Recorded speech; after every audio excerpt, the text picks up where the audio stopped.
AFR On Demand is brought to you by Breck Golf. Try Beaver Creek today, just 20 minutes from downtown Baton Rouge in the Zachary area. They've got a PGA Tour driving range, a short game practice area, 30 to 40-yard practice shots. It's a great place to chip and putt and practice if you don't have time for a full round. Book your tee time today, golf.breck.org, golf.breck.org. Matt Moscona. I'm very important. After further review. Say it one more time. After further review with Matt Moscona. And here we go. Live from the Raising Cane studio. Let's ride!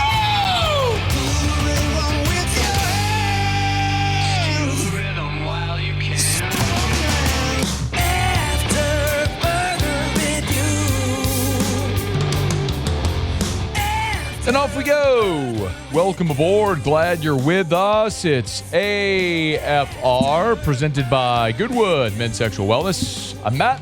Love you, Matt. Paul O'Neill. They're chanting Paul O'Neill's name.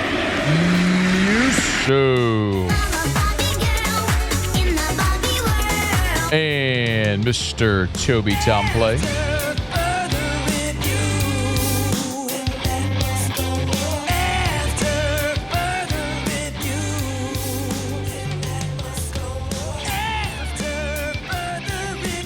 All right, we're here. Glad you are as well. Get out there and make it a good one. Oh, by the way, it's hump day.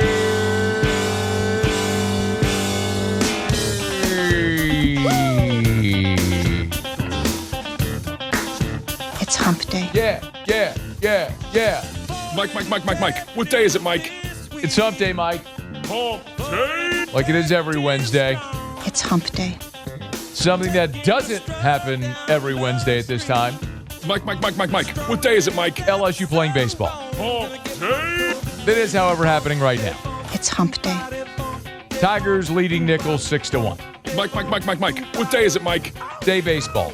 Hump day. At the box. It's hump day. Quit school, kids. Mike. What day is it, Mike? Drop out. Hump day. Quit your job, adults. It's hump day. Go to the box. Mike. What day is it, Mike? Cheer on the Tigers. Hump day. 6-1. It's hump day. Big Papa at the plate. Mike. What day is it, Mike? You sticking with Big Papa? Hump You like day. it? You like it? Big Papa? Love it, yes. Paul? It's hump day. Big Papa? Sure, why not? Mike. What day is it, Mike? I think it's stupid, Hump day. but he likes it. It's hump day. So, Mike. What day is it, Mike? y'all gonna go with it? Hump day. Ryan Roberts here in about 10 minutes. It's hump day. He'll talk about the combine. Mike. What day is it, Mike? Jason Swain next hour. Hump day. He'll talk about Tennessee. It's hump day. Tigers and Balls play up in Knoxville. Mike. What day is it, Mike? Just 9 months away. Hump day. Let's get ready for it. It's hump day. Mark Wise will be here in hour 3. Mike. What day is it, Mike? He talks about basketball. Hump day. Nobody here talks about basketball. It's hump day.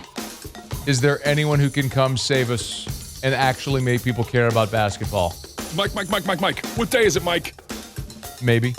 Hump day. Mark Wise will answer that question It's hump day. after the break. Good night. Mike. Not really. What day is it, Mike? Okay, let's get rolling here. Let us begin as we do every single day. It's time to pop the top on another edition of AFR with Bud Light. Drink easy. We will keep you posted on the baseball game as it goes along. My guess is that most of you, if you're interested in the baseball game, you're watching the baseball game.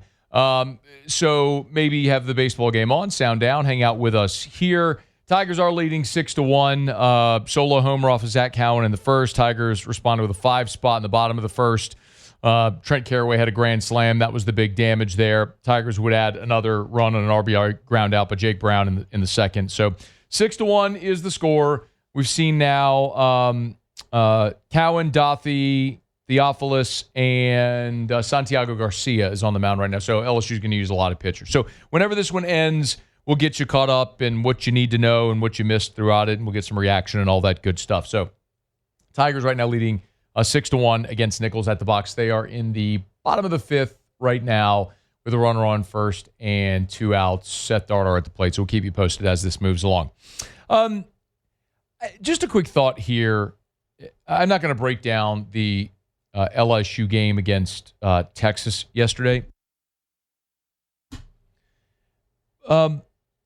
But if you watch the game or kept an eye on it, I mean, LSU's playing out the string here. They got down by 15. They rallied in the second half, made it close. 3 straight empty possessions when they had an opportunity to tie or take the lead, and they ended up losing again. So they're 2-11, and they'll play out the string, and they'll miss the NCAA tournament for the 4th consecutive year under Matt McMahon. And, a day ago before that game tipped, we had Verge Osbury on the show with us. And we talked about a lot, and primarily the reason to have Verge on the show was we're talking about the jersey patch deal and a lot of what's going on, just fundamentally within the athletic department in this era of needing to be fundraisers and find new revenue streams. But we did talk to Verge about Matt McMahon and the LSU basketball program. And he told us that he hasn't made a decision yet on Matt McMahon's future, that he talks to Matt McMahon every week, and that Matt understands the landscape of college athletics. You make a lot of lots, assumed and expected. For me, a day ago we were here and I did a 3-hour show,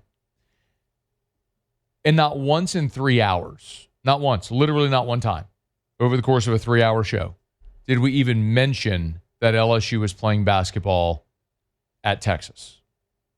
Not once, 3-hour show. Didn't even mention it. Not even, hey, tip time. And zero. Like zero, not a mention. And I keep going back to the conversation that we've had a lot about the future of the men's basketball program. And the finance, and it's in the conversation we had with Verge. The thing that struck me when he talked about the men's basketball program is none of the conversation we had was about Matt McMahon's coaching ability, wins, losses, any of that stuff. It was all about if it was financially responsible to fire him and pay the buyout money and all that sort of stuff. And it's something I think that we all have to get accustomed to in this era of college athletics, where a lot of times decisions are going to be made not based on necessarily X and O's, things like that. They're going to be driven by finances, because all of that has been adjusted now with the revenue share. So you have to take on an additional $20 million line item every year, and so that has to be considered. So, and that's going to drive a lot of these decisions that are made for LSU in a lot of different sports. And the conversation that we had and that I asked him was, LSU presently has a team ranked in 18 of the 21 varsity sports. And so, can you afford to be great in everything? Or do you have to choose? Because it costs money to be good in everything. Not just paying coaches' salaries anymore, but obviously paying for your roster and everything that trickles down through it. And so the question becomes, if you start spreading your resources wide to try to be good at everything, are you then sacrificing being elite in the few things you want to be elite at? Now, football is always going to get whatever it needs because that's driving the bus. But when you look at men's basketball, clearly you're going to need a massive investment to be nationally relevant and competitive. And that's also the only other revenue generating sport on campus. So my point will continue to be, it's the biggest missed opportunity, being bad in men's basketball, being irrelevant in men's basketball. LSU is going to have to make the decision what level of commitment they have in men's basketball. Because if you run it back with Matt McMahon again, the buy-in will be zero because you're not going to have people step up to fund a roster for next year. You're just gonna flush another season down the toilet. Collect your television money, being a part of the SEC, and whatever season ticket holder loyalists hang on to their seats and pay their basketball tradition fund, and you'll just be terrible again. Or do you make a change and try to actually inject some life into that program and try to be good? And the question is, can you afford to be? Or do you take those resources, do you give them to baseball and Jay Johnson or Kim Mulkey in women's basketball? Or do you take resources away from women's basketball, which loses almost $8 million a year, and give them to men's basketball to try to let them be even better or to be able to make the change you need? Those are the decisions Verge Osbury has to make right now. And they're unenviable decisions that he has to make. And it's cloudier than it's ever been trying to make those decisions because it's not as simple as cut and dry as saying, you've missed the NCAA tournament 4 consecutive years. That's unacceptable. We're moving on as a program. It's you've missed the NCAA tournament 4 consecutive years. We probably should move on from you. But if we invest the resources to do that, that's resources we're not putting into football or baseball or women's basketball or gymnastics or other sports that we need to try to win. Maybe the bigger question is, can you afford not to be good at men's basketball in an era where you're trying to generate new revenue?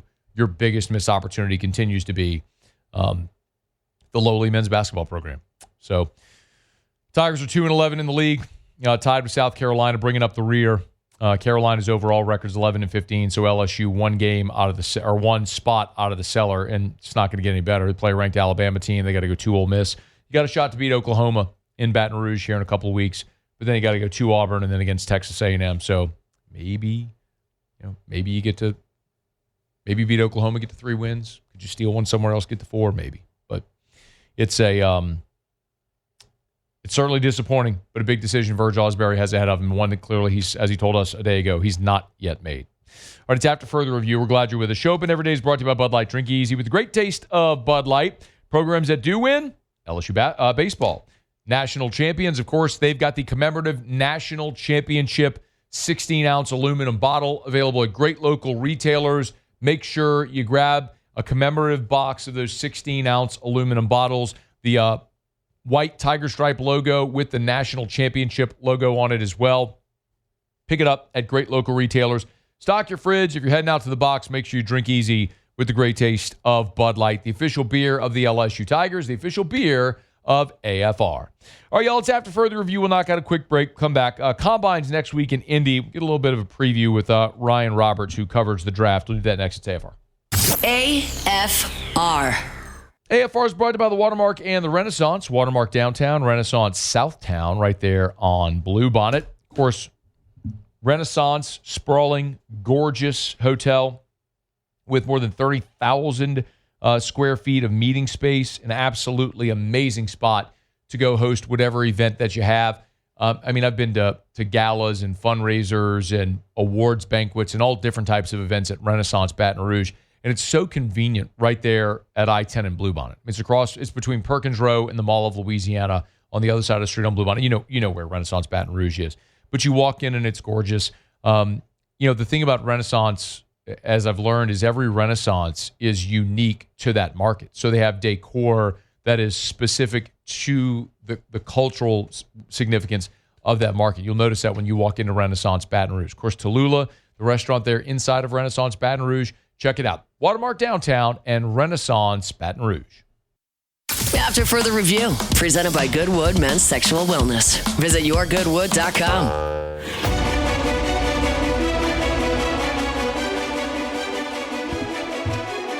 NFL Combines next week in Indy. Tigers will have 11 players representing LSU. Ryan Roberts covers the draft for A to Z Sports. Good enough to hang out with us. He's on Twitter at RiseNDraft. You can get him there. Hey, man, how are you? I'm doing good, Matt. How are you? Doing very well, thank you. LSU sending 11 players to the Combine. Who are you most interested in watching if you could only watch one LSU Tiger at the Combine? I think it's like a super cliche, but I think it would be Mansour Delane just because he was obviously such a joy to watch this year at LSU because I was a fan of him at Virginia Tech, but I thought he had a little bit of a down year in 2024, which is the reason that he decided to come back for another year. But, I mean, he was dynamite for LSU, and he was arguably the best corner in all of college football. And I think that most the NFL side are very high on Mansour, but I do think there's a couple things that Mansour still could show in Indianapolis if he chooses the test. And I think that the long speed conversation is probably the thing that people are most curious about. Outside of that, it's just, clearing all the checkpoints that the NFL draft involves, right? Like the medicals, answer the interview side of things, and just, this is a months long job interview at this point, right? So you just want to check as much boxes as possible. But I really do think that Mansour Delane has a chance to kind of solidify things as a potential top 15 pick in April. It's so interesting, man, because when you said super cliche, I was assuming you were going to go Nussmeier because of just the quarterbacks, and he's obviously a fascinating guy. Hey, by the way, do you think Delane is the first corner off the board in the draft? I think it's going to really depend on Jermod McCoy's medicals at this point, because obviously he missed the entirety of the season after tearing his ACL in the spring. I think that there's a little bit of a split in the NFL, because the thing that Delane brings to the table is that Delane's a little bit more of a versatile piece in terms of he's played a lot of inside during his time at Virginia Tech, especially. He's even played some safety during his career. So he's kind of like that mix and match type of corner that can kind of do a lot of different things. Kind of like a Chris Harris of sorts that used to play for the Denver Broncos. I think there's an interesting parallels between those two players. But McCoy's kind of viewed as the more maybe physically upside type of outside pure press man corner. So I really think it's going to depend on the medicals. I think he has a good chance, but honestly, it's a little bit cliche, but I really think it's 50-50 right now, man. And how the next few weeks and next couple months go, I think is really going to determine who ends up being the first corner off the board. It's funny you mentioned Delane playing safety. I remember we had talked a little bit about that, went out for the first day of practice and was like, oh, no. He's going to play. He's going to play corner. He was so clearly the best corner on. It may be different in the NFL, right? But it's he was so clearly the best corner at LSU last year, and obviously one of the best in the country. But it was funny, we did have those conversations early about if he'd end up playing safety at LSU. But what a year for Mansour Delane, a unanimous All-American. But let's talk about Garrett Nussmeier. It seems like his performance at the Senior Bowl elevated him in the minds of many who had questions. How much more work is left for Garrett Nussmeier to do next week in Indy? Well, I mean, it's the most in-depth process of any position, obviously. I mean, it's the most important position, not just in football, but in all of sports, the quarterback position. So I think he still has a lot of, I don't even want to call it questions as much as there's just some things that people just kind of want to, again, check off that list. And with him dealing with the oblique and, missing some time this year and not really living up to expectations compared to what it was in the preseason, there are a lot of unanswered things that he's going to be asked about countlessly, right? NFL teams are going to stare him right in the eye during their availability, and they're going to ask him, hey, Garrett, before the year, we thought that you might be the first quarterback off the board. What happened, man? Let's talk about it. Let's break down this year. So he needs to check the boxes from the meeting perspective, but I also do think it's the medical side of things. I mean, he weighed in at Senior Bowl at 202 pounds, and obviously he's a lighter-framed guy, and I think what you're coming off of an injury, there's going to be question marks as far as, your body type and how you're going to withstand the wear and tear of the NFL season. So I think medicals are in terms of just getting it cleared. But I really hope after being 202 in Mobile that Garrett comes and he's closer to 210, 215, somewhere in that ballpark. I hope they've been reshaping his body a little bit because you got to showcase that you can really withstand that punishment from a week-to-week perspective. So I think that's the biggest couple things. Outside of that, it'd be great if he has a nice throwing session. But they've seen him throw a bunch of passes. I really do think it's just kind of easing people's minds from the frame perspective and answering some of those hard questions to why his final season did not live up to standards. Ryan Roberts is with us on Twitter at Rise and Draft, the letter N, Rise and Draft, if you want to follow him there, A to Z Sports. Harold Perkins is another fascinating guy, right? Former 5-star, exploded as a freshman. The rest of his career just never really matched what he did as a freshman for a lot of reasons. Where does he project, Ryan? And what's the scuttle around in NFL circles about Perkins? Yeah, it's very conflicted, to be honest. I mean, obviously what he did as a true freshman as, a de facto pass rusher, right? He's basically a designated pass rusher. And I mean, he showed that he is an explosive athlete who, before last season, scouts were estimating that he was going to run somewhere between 4.39 and 4.42. We're talking about a really special athlete on the second level. But to your point, and kind of the weird part of his career, is that he goes from pass rusher, which we knew that he was never going to be that full-time in the NFL because he's 6 foot, 220 pounds. So, like, he just doesn't have the body type for it. But he just, with some of the injuries and inconsistencies and kind of playing between a couple different spots, like playing kind of that more of that overhang role, playing some will, it's just left things very uneasy. And I do think that there is the conversation of he needs a creative defense coordinator to try to get the best out of his abilities. At will, I thought there were progress this year playing as a true stack backer, but I just think that his best attributes are his ability to kind of move around and freelance a little bit. Like, that's where you kind of highlight the athlete more than anything. So everyone kind of lost their minds with what, like, Kyle Lewis from Pittsburgh, the linebacker, did during the Senior Bowl. I think that that's how you need to sell Harold Perkins as well. Like, this is a movable chess piece on the second level. I still think he has a chance to go top 100, probably somewhere in the third, if not early day 3. But I really do think that he needs to kind of find a niche and a selling point to a team that is willing to be a little bit maybe off the beaten path and a little bit creative, because he needs that in order to maximize his skill set, I think. Yeah, that's a really good analysis. If we bounce back to the offensive side, there's going to be 4 LSU receivers at the Combine: Aaron Anderson, Barry and Brown, Chris Hilton, Xavion Thomas. Of that group, who interests you the most and why?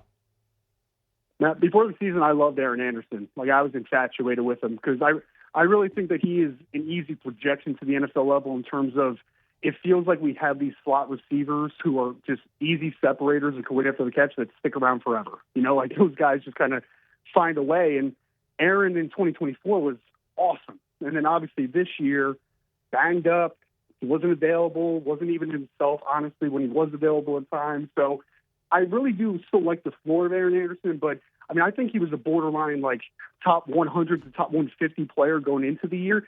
And I think he hurt himself a little bit with just that campaign. But I still like the floor of the player, even though he's undersized, even if he has some deficiencies in terms of that catch radius and all that type of stuff. I still think he has a solid point that he's going to be able to stick on the NFL. And I really feel the same about Xavion Thomas, kind of like the do-it-all gadget type of guy. Like, I think there's a role for that player. And I think that he actually did have a lot of bright moments in 2025 in an offense that did not have a lot of bright moments. So yeah. I think Thomas, I think Anderson, Hilton just never lived up to the expectation, but I'm fully anticipating Chris Hilton and Barry and Brown to both go to the Combine and run high 4.2s, low 4.3s. Like, they're going to do that type of stuff. Yeah. Is Chris Hilton, do you think he gets drafted? I don't know if he gets drafted. If he does, he's a borderline, like, 6th to 7th rounder, if not a priority free agent. But I think Chris probably sticks just because I do think his speed and just willingness to kind of do some of the dirty work, I think that stuff does kind of give you a nice floor to finding a roster, right? So I would not bet against him not making a roster, but I do think he's a little bit borderline right now in terms of if he's going to get drafted. But, man, we've been seeing him a lot. I mean, he was at, like, different all-star events. He's going to be in the Combine, so he's going to have plenty of opportunities to showcase himself in front of these scouts. Ryan, a couple more for you. Outside of the LSU storylines, what do you think is the biggest talking point next week in Indy? I think it's the differentiation between the top 3 quote-unquote pass rushers in the draft. I personally do think Arvell Reese is a true linebacker who can also do a lot of cool sub things, you know, in passing situations. But I think that we are going to measure David Bailey versus Ruben Bain versus Arvell Reese all week. And then obviously the talking point is going to be about Ruben Bain's arm length. But then from there, it's going to be about, hey, but how much do you care about that arm length? Like, we know he's an outlier, but when you measure up against David Bailey, who's a little bit more of a designated pass rusher, kind of an average run defender, versus Ruben Bain, who's a high floor run defender, but maybe doesn't have the pass rush upside to David Bailey. I really think it's going to be interesting just comparing and contrasting those defense players, because between those 3 guys, one of them is going to be the first defensive player off the board. I think we're going to start to get more and more indications of what that order potentially could be in a couple months. What do you project the Saints do at 8?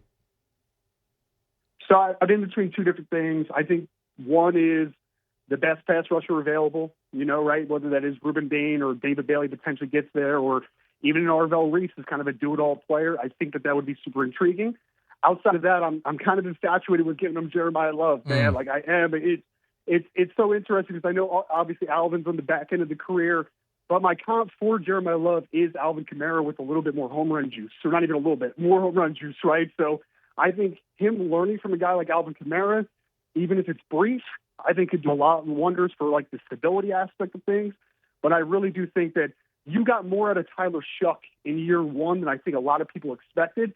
Now it's time to really keep putting playmakers around him. And I think a player like Jeremiah Love with his run-pass threat could potentially unlock some things in that Saints offense that you need under Kellen Moore. Yeah, I just threw up under the table. You didn't see that because we're on the phone. I just threw up at the idea of taking a running back in the top 10. But I'm gonna hope like hell that the New Orleans Saints do not agree with you. And a lot of our listeners, a lot of people here want the Saints to take Jeremiah Love. I am just allergic to the idea of a running back in the top 10. But long way to go. Ryan Roberts, A to Z Sports. Give him at Rise and Draft on Twitter. Go give him a follow there. Hey, man, thanks for the time. We appreciate it.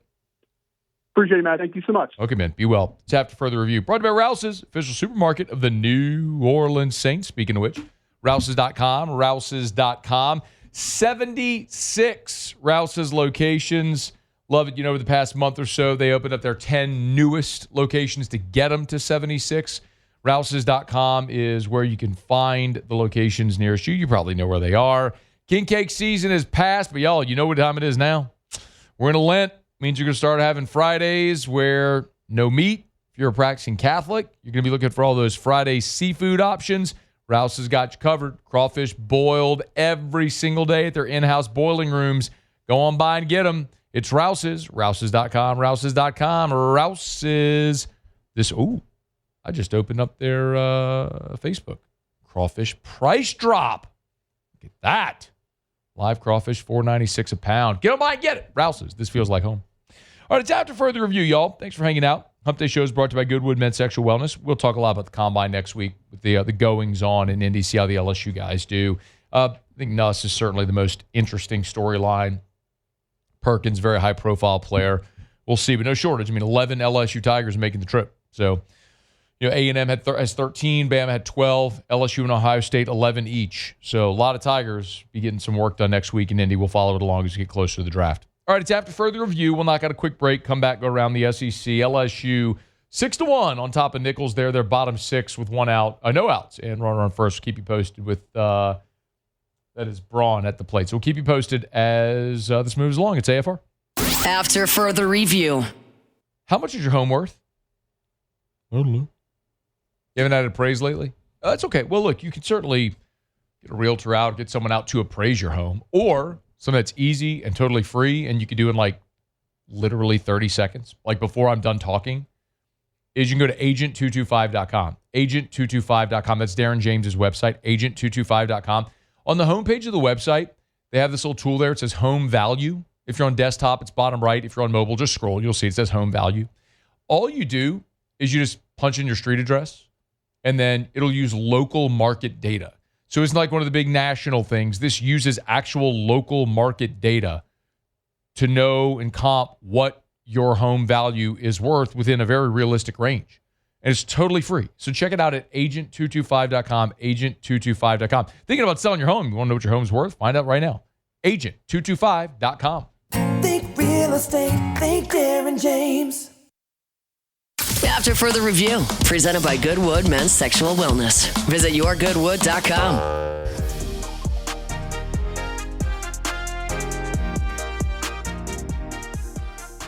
March Madness is heading to Vegas, and LouisianaSports.net is sending one of you with it, plus a friend. We're giving away 3-night Vegas getaway from Wednesday, March 18th through Saturday, March 21st, just in time to watch all the madness. Hotel stay and flights covered, and all you have to do to enter is head to LouisianaSports.net and click the March Madness getaway link.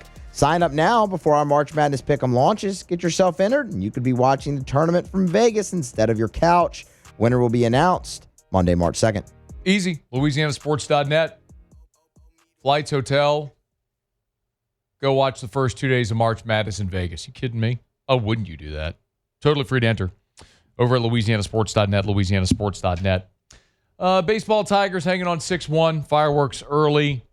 5 spot in the first. Caraway with the grand slam. Been a little bit of a stalemate since. But game moving along there as they are bottom 6 now with 2 out as Curiel just flied out to center. So keep you posted as LSU and Nichols make their way through the remainder of the ball game. Go around the SEC in just a quick second. Really interesting story today that you might have seen.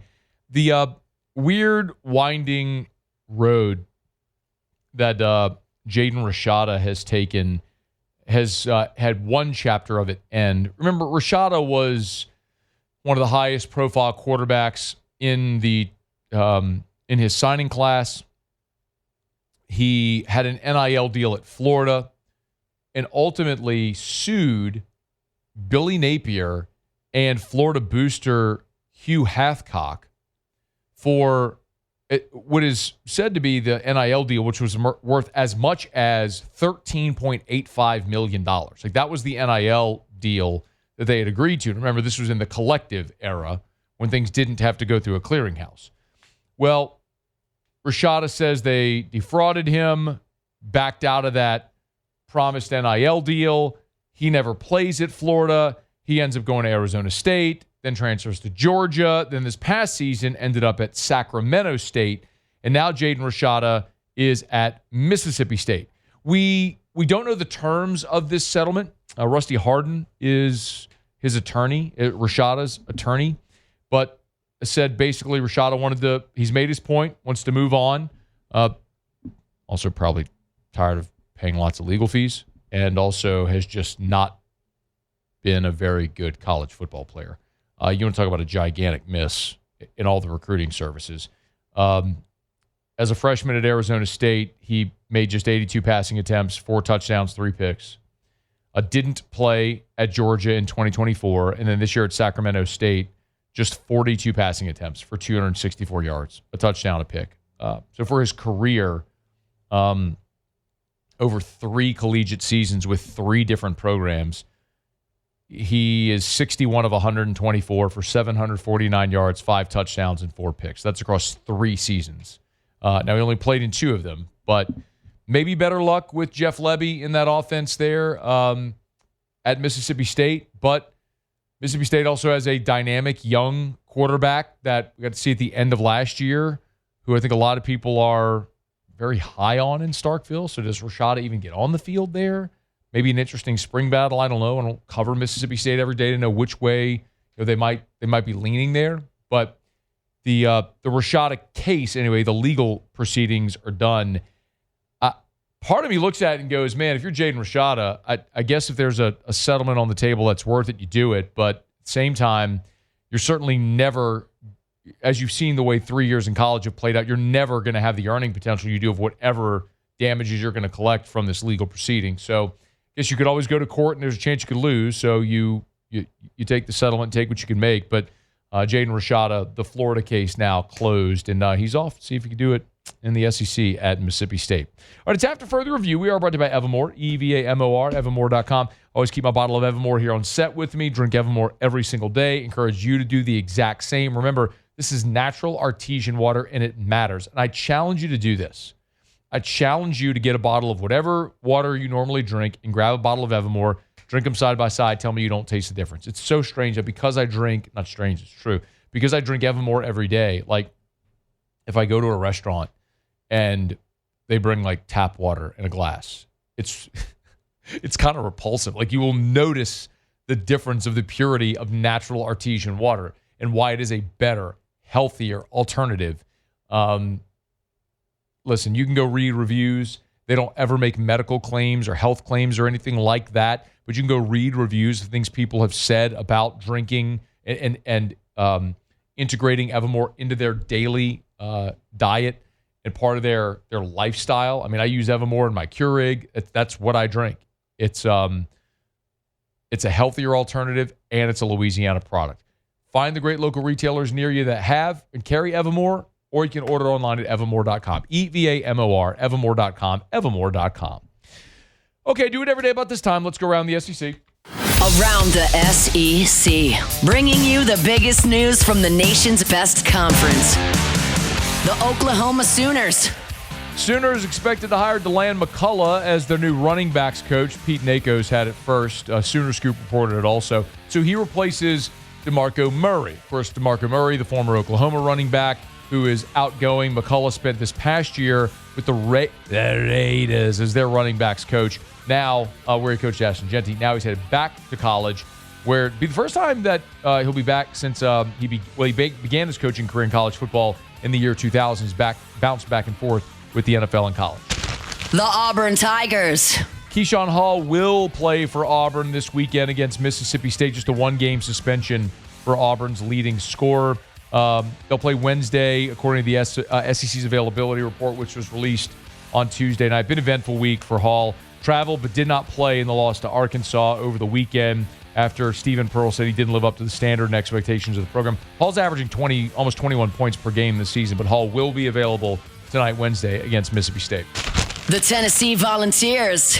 Forward J.P. Estrella is doubtful against Oklahoma on Wednesday, according to the availability report, dealing with what's being termed a lower extremity injury. Sounds painful. Did not participate in Tuesday's practice that was open to the media. Estrella's averaging 9 and 5 in 17 minutes per game. The Kentucky Wildcats. And Kentucky shortstop Tyler Bell, his future uncertain, according to Nick Mingione. Bell injured his shoulder in the season opener diving for a ball, and he would. They said he missed the rest of the season and the midweek contest against Morehead State. Mingione said he underwent testing, with testing being done. No decision yet, though, made whether he'll be shut down long-term or what the timeline may be. He's mocked as high as a top 15 pick in this summer's draft. So one injury worth watching, a key one there in the SEC. All right, there you have it. That is around the SEC. Glad to have you hanging out with us here on a Hump Day edition of AFR, presented by Goodwood Men's Sexual Wellness, yourgoodwood.com, yourgoodwood.com.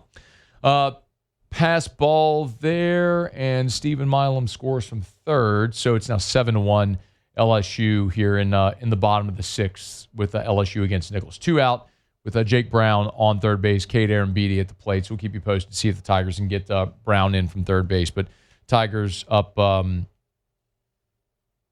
8-1. My apologies, 8-1 LSU. All right, it is after further review. We're brought to you by Goodwood Men's Sexual Wellness, yourgoodwood.com, yourgoodwood.com. You want to live your best, fullest life. Our friends over at Goodwood Men's Sexual Wellness can help you do that. If it's hormone replacement therapy, if it's peptides, which you hear me talk so much about. Ladies, we're talking to you as well. At Unique Aesthetics and Wellness, they have hormone replacement therapy for women. Get your blood labs drawn. You'll be glad you did. Live your best, fullest, most vital life. yourgoodwood.com, yourgoodwood.com. All right, it's after further review, and we're glad to have you hanging out with us here. Speaking, we just talked about Jaden Rashada, and obviously quarterback position is the most important position in organized team sports, and you're seeing so many quarterbacks fight for their eligibility. It was Diego Pavia a year ago. This year, we've seen it with both Trinidad Chambliss and Joey Aguilar. LSU does play in Knoxville this fall. Our buddy Jason Swain is going to join us in about 15 minutes from right now. Get a little update on Aguilar and what's going on there, because what's so interesting about that conversation is we had Swain on with us after the season. And remember, Tennessee was in the mix for Sorsby and for Levitt and these transfer quarterbacks, and they didn't land any of them. I mean, the guy they got was Ryan Staub, who was the backup to Keaton Slovis at Colorado this year. So it seemed like Tennessee was ready to move on from Joey Aguilar, but they didn't land any of the premier portal quarterbacks, so they went back to Aguilar, who now has been granted the injunction in court for his eligibility. And anyway, I want to talk to Swain about where that leaves Tennessee, because as we say, keep your friends close, your enemies closer. I mean, LSU plays in Knoxville this year in November, in which will be a brutal November for LSU with Alabama, Texas, the road trip to Knoxville, Arkansas. I mean, it's going to be a rough final month of the season. It'll be a difficult final month of the season, includes a trip to Tennessee. So we'll talk to Swain coming up here in about 15 minutes from right now. Okay, quick break. We'll come back. Wrap up hour number 1. Don't you move. It's AFR. After further review. Get Gordon and get it done. Gordon McKernan Injury Attorneys. If you've been injured in an accident, it's not your fault. Do what injured people in our state have done for 3 decades. Get Gordon, get it done. Hey, next week on Tuesday, we'll be doing AFR from the garage. If you're not familiar, another way that Gordon has given back to the community, he built out this fully equipped podcast studio that he calls the garage. I mean, it was literally, they converted the garage of one of their satellite offices into a giant podcast space, and he lets anybody use it for free. Like, if you want to just record a podcast, you schedule time to go, and you can use their equipment and their production for free. It's Just another way that Gordon continues to give back in so many ways. NIL has been a huge part of that, but really the core is representing injured people across the state like he's done for 3 decades. So if you've been injured in an accident, it's not your fault. You know what to do. Go to getgordon.com, getgordon.com. Get Gordon. Get it done. After further review, presented by Goodwood Men's Sexual Wellness. Visit yourgoodwood.com.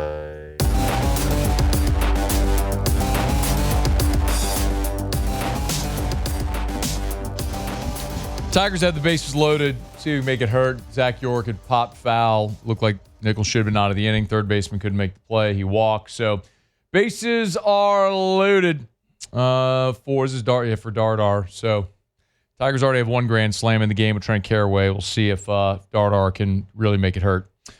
He can't, actually, because I'm looking at the game cast, which is ahead of the game, and he flies out to left. So there it is. Yep, they get out of it. Didn't make it hurt. But Zach York's walked 3 times in this ball game, which continues to be massively impressive, his plate discipline. It's something we talked about before the season that had several conversations with scouts. As much as people are going to rave about his power, and we're going to look at his figure, his shape, and make whatever comments that people will. It's his plate discipline that's most impressive, and you're seeing he's willing to take his base and keep the merry-go-round going. So great to see there. All right, it's after further review. Let's do a little Olympic update, if we could. The only Olympics I get to see are late at night when we're going to bed, I get in the shower and put the TV on in the bathroom, and so automatically put it on NBC, just thinking I'm going to see Jimmy Fallon. And it's just been the Olympics. They were doing some bobsled last night. So good. Love bobsled. We're doing mono bob. We had the 2-person. There's 2 things I love about bobsled. Cool Runnings, Lolo Jones. That's the extent of it. If it's not Cool Runnings or Lolo Jones, I don't care. Unless if it's the U.S. whipping foreigners behinds in international competition, which is what the Olympics USA are all about. All right, Muse, what's happening? Good day so far for Team USA over there in Milan and Cortina. Started big with Michaela Schifrin, return to the top of the podium. It's been a tough couple of Winter Olympics for her. She missed the podium in the team combined and the Super G earlier, the giant slalom earlier. But in her best event, wins it by a 2.5 seconds. The women's slalom. She is now the... I like that word. Slalom? I like slalom. It's a good word. She is now the only U.S. alpine skier in history pleasing to win 3 gold medals. She is also the youngest and oldest Look at Mike the Tiger taking a little bath in his pool. Woman to win a gold medal for the United States in the Winter Olympics. How can people say Mike's got it bad? Look at him. He's just hanging out in his own pond. He's vibing. Doesn't have to worry about it. Not a care in the world. Got his own little pool. He's having a blast. How many humans have a pool? Not everybody. A lot, and they get them from Duplessis. They do, but not everybody. Jake Cantor won the bronze medal in the men's snowboard slope style. Shout out to him. Shout out, Jake. Yep, score of 79-36. That's really solid. And the United States men's hockey team, they're in the second intermission, leading Sweden 1-0. Oh, we're playing right now? Yep, right now. 1-0, second intermission. Sweden. Looking to go 4-0. They already won their group. Looking to go 4-0 now, or the men's. Get you a medal count update here, and we'll wrap it up. Wait, we've already played 4 hockey games? They're playing the 4th. They've played 3.5, I guess you'd say. Man, Omar Cern is in a catcher now. Okay. He is a big person. He's giant. And he hit a ball 118 miles per hour over the weekend, which is pretty good. It doesn't stink. And it was a ground out, which is just insane. 24 medals in total for the United States. It has them in 3rd place. They have the most silver medals with 11, and with Michaela Schifrin topping the slalom earlier today, they're now up to 7 golds. So we're in 3rd? 3rd, behind, of course, the Norwegians, right? And the home country, Italy, man, they are getting that home country boost and putting forth a really nice effort in the Winter Olympics. Italiano. Hey, mambo. That's your Olympic update. Mambo Italiano. I don't like that we're 3rd. Do we have a shot at winning this thing? No. They don't. I'm just going to be honest. They don't. I mean, they're 9 medals behind total. Did you say Germany? The Norwegians. Where's Germany? Germany is 7th. They have 21 total medals. Germany may be 7th in the medal count, but when it comes to vehicles, they're number 1. That's why you go to South Point Volkswagen. Give me one. Give me one. Airline just north of Highland, southpointvw.com. New and certified pre-owned in Baton Rouge and online, southpointvw.com. See what I did there? See, that's what we call a transition. That's what professional radio guys do, Muse. Take notes. Airline just north of Highland, southpointvw.com, South Point Volkswagen. Hey, remember, they also got a great certified pre-owned vehicle selection. So even if you're not looking for a new vehicle, all different makes and models in their certified pre-owned selection. So check them out at South Point Volkswagen, Louisiana's largest volume Volkswagen dealer. South Point Volkswagen, what's your direction? All right, it is after further review. SportsCenter's coming up, get you caught up on national headlines. Jason Swain, former Vol wide receiver, VFL, one of our favorites. He's next after SportsCenter at AFR. AFR. Do you want to win $25,000 cash money? Do you? Do you want to win $25,000 cash money? Yes. Who wouldn't, right? Everybody does. Well, I got a great way you could do it. All you have to do is go to parishbuilt.com, parishbuilt.com, sign up for a free, no-obligation roofing inspection, and boom, you're automatically entered to win $25,000 cash from Parish Construction Roofing. You see the pop on the homepage or the bar at the top of the homepage. All you have to do is click, fill out the form. You're signed up for a free, no-obligation roofing inspection, and bada bing, bada bang, bada boom, you are entered to win $25,000. You need to get your roof inspected anyway. We're going to be on your roof anyway. There's no obligation of buying anything. You're going to get a full complimentary roof inspection, a thorough, comprehensive roof inspection. Might as well let us do it. Win $25K. Parishbuilt.com.